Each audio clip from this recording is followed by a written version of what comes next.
बिस्मिल्लाहिर्रहमानिर्रहीम। अस्सलामुअलैकुम व्यूअर्स। आज 29 नवंबर 2020 बरोज़ इतवार 14 रबीउल सानी मुताबिक 1442 हिजरी सऊदी अरब की ताज़ा तरीन खबरों के साथ हाजिर हूँ। सो व्यूअर्स, अगर आप नई नई इन्फॉर्मेटिव और ताज़ा तरीन खबरों को जानना चाहते हैं तो सबसे पहले हमारे चैनल दी अरब इन्फो को सब्सक्राइब कीजिए, लाइक कीजिए और अपने दोस्तों के साथ शेयर कीजिए। और अगर आपने बेल आइकन को प्रेस नहीं किया तो लाजमी कर लीजिए ताकि हमारी हर नई आने वाली इन्फॉर्मेटिव वीडियो सबसे पहले आप तक पहुंच सके। तो चलते हैं अपनी आज की वीडियो की तरफ। सऊदी अरब रियाज होटल में धमाका हुआ है जिससे एक शख्स हलाक और 6 जख्मी हो गए।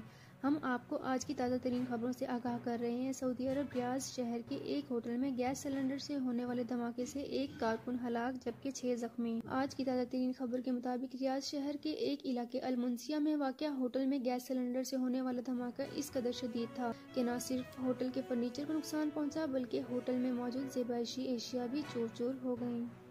ताज़ा तरीन खबरों के मुताबिक होटल के साथ मौजूद शॉप्स को भी काफ़ी हद तक नुकसान का सामना करना पड़ा। धमाके की इत्तला मिलते ही शहरी दिफा के इमदादी यूनिट्स तभी इमदाद के लिए इस जगह आ पहुंचे, जिन्होंने सबसे पहले धमाके में हलाक होने वाले शख्स की लाश को करीबी अस्पताल के सरखाने में मुंतकिल कर दिया, जबकि जख्मियों को भी तभी इमदाद के बाद करीबी अस्पताल मुंतकिल कर दिया। शहरी दिफा के मुताबिक तमाम जख्मियों की हालत अब खतरे से बाहर है, जबकि धमाके की तहकीकात के लिए होटल को तहकीकी इदारों के हवाले कर दिया गया है।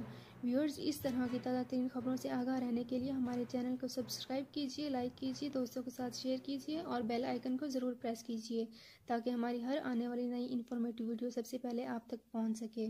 मिलते हैं नेक्स्ट वीडियो में एक नए टॉपिक और नई इन्फॉर्मेटिव वीडियो के साथ। अल्लाह हाफिज़।